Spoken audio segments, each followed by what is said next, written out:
او الله سبحانه وتعالی دوه کسان دسی دي چې الله رب العزت بوله دسی عذاب ورکوي چې الله رب العزت ورته پر رحمت نظر د قیامت پر ورځ نه ګوري.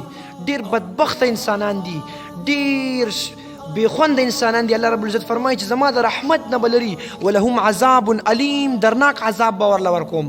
ډیر بدبخت انسانان دي چې دغه دوه کسان دي، دوه ډلې دي.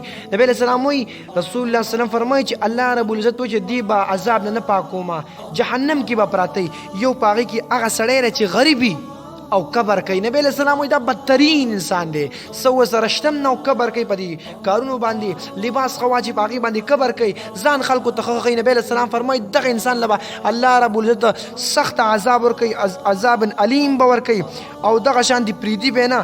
نبی علیہ السلام به دویم کس یاد کړی دی، دویم هغه انسان چې بوډا دی، بوډا او زنا کوي، زانی دی، زناګانو پسې ګرځي، چې کوم ځای کې زنا ګناي الته پسې دی منډې وایي. نبی علیہ السلام فرمایي دغه انسان لا به الله رب العزت داسې عذاب ورکوي، سخت عذاب به دی او پریشان دی. نو ان شاء الله تعالی دا کومې خبرې چې زه کومه په دې باندې به اول زه عمل کوم، ځکه چې زه لګیم زه خپل اول محتاج یم، بیا به تاسو عمل کوئ، بیا څومره اوري او څومره ګوري نو دا په عمل کوي. اسنه الله پاک مونږ دې دوه کې رانولي چې غریبانه نه میو تکبر کو، الله هم بیرونی سي سخت عذاب راکې. نو خطر چې دنیا کې توبه وباسو او ګوره چې کوم سړي کې تکبر راغی نبی علیہ السلام وایي دی به جهنم ته ځي، بس د راوتل نشته.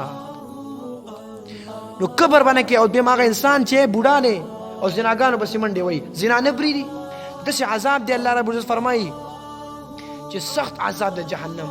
الله رب العزت دغه عذابونه موږ مساتي، ټول مسلمانان دې وساتي.